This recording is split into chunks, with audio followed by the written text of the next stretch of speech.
2018 के इलेक्शन की मुबैना भ्रांति चली, ये लफ्ज इस्तेमाल कर लेते हैं, उसमें जन बाजवा का कोई किरदार नहीं।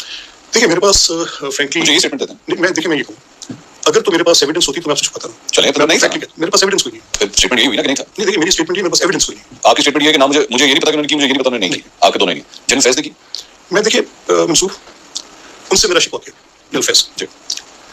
इलेक्शंस हो गए, कौन से वाले? 2018 के इलेक्शंस के बाद हमें हमजा साहब, we emerge as a single largest party ठीक पीएमएलएन, और हमें हमजा साहब से एक meeting very next day to the elections एक मीटिंग हुई जिसमें शहबाज साहब भी थे। हमने इलेक्शन के नतीजे का अंदाजा किया और हमने कहा कि हमारी 12-15 सीटें ज्यादा हैं और बाकी इंडिपेंडेंट्स हैं। हम इंडिपेंडेंस के पीछे निकल पड़े। मैं खुद गया, मैं झंग गया, मैं फैसलाबाद गया, मैं चन्योट गया। 12 से 15 के करीब एमपीएस को मैंने इकट्ठा कर लिया जो इंडिपेंडेंट जी थे। उनमें से कोई मेरे कोलीग रहे थे, कोई मेरे बुजुर्गों के। I had a very resourceful arrangement with them and we were all convinced that they should be part of the government. And we started moving together. हम वो 12-15 लोग थे इकट्ठे, हम फैसलाबाद किसी जगह इकट्ठे हुए और फिर हमने बाकी लोगों की तरफ जाने का प्लान कर लिया, बकर जाने का और बाकी जगहों का। This is third night of the elections. हमारी टीमें कॉन्स्टिट्यूट होगी और हम निकल पड़े। And suddenly I receive a call from General Faiz 8. उनके एक दोस्त थे जिनके मेरे बड़े दोस्त थे। उनका मुझे फोन आता है कि भाई ये तुम क्या कर रहे हो? हम कैंपेन कर रहे हैं।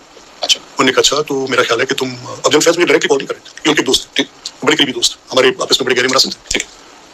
मरहूम आज नहीं है, बड़े कारोबारी आदमी थे। तो उन्होंने कहा कि तुझे पैगाम देना है। मैं कहा किसका पैगाम? उन्होंने कहा दिल फैज साहब, अच्छा, कि तू ये ना कर।